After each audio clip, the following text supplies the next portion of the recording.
भागवत महापुराण की जय। कृष्ण कन्हैया लाल की जय। राधा रानी की जय। भगवान श्री कृष्ण के सभी भक्तों को राधे राधे, जय श्री कृष्ण।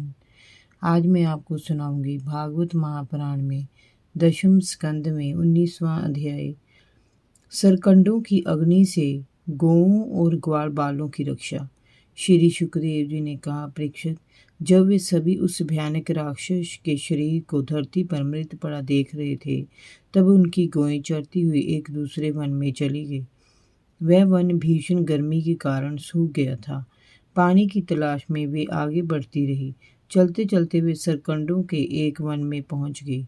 इधर जब ग्वाल बालों ने गौओं को नहीं देखा तो वे भी उन्हें खोजने, उनके खुरों के चिन्हों को देखते हुए उनकी ओर बढ़ने लगे। आगे जाकर उन्होंने देखा कि उनकी गौएं सरकंडों के वन में घुसी हुई रास्ता तलाश करने के लिए डकरा रही हैं। वे उन्हें हाँक कर वापस लाने की चेष्टा करने लगे। उस समय वे पूरी तरह से थक गए थे और उन्हें भूख प्यास भी बहुत जोरों से लगी हुई थी।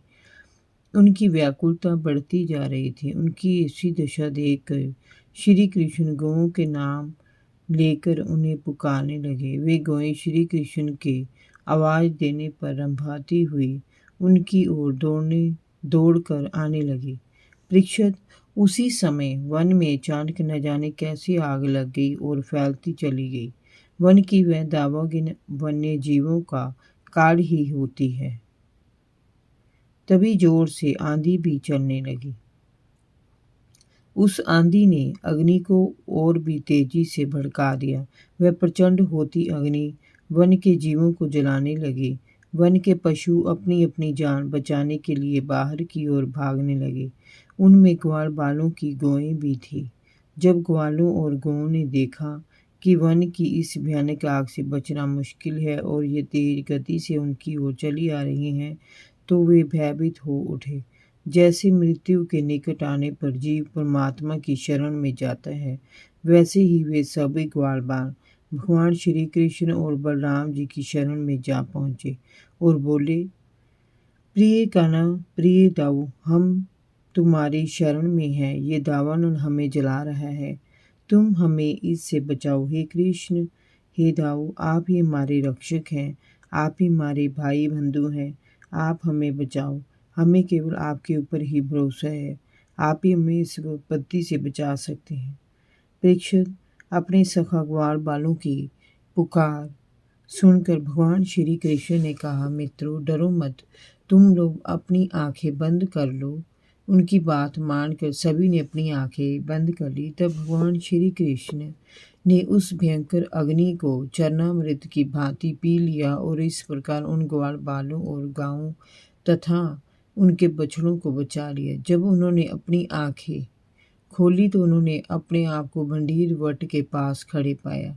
ग्वाल बाल आग से बच निकलने के कारण अत्यंत विस्मित हुए। उन्होंने तब अनुभव किया कि श्याम सुंदर के वेश में निश्चित रूप में किसी देवता ने ब्रज में जन्म लिया है। उनके प्रति मन में पवित्र भक्ति भाव उत्पन्न हो गया। परीक्षित, सायंकाल होने पर बलराम जी के साथ भगवान श्री कृष्ण ने गौएं लौटाई और वंशी बजाते हुए उनके पीछे पीछे ब्रज की यात्रा की। मार्ग में वे सभी ग्वाल बाल उनकी स्तुति करते हुए चलते रहे। उधर ब्रज में गोपिकाएं श्री कृष्ण की मनोहरी छवि को देखने के लिए व्याकुल हो रही थी। उनके आने पर ही उनके मन को चैन मिला। जय जय श्री राधे।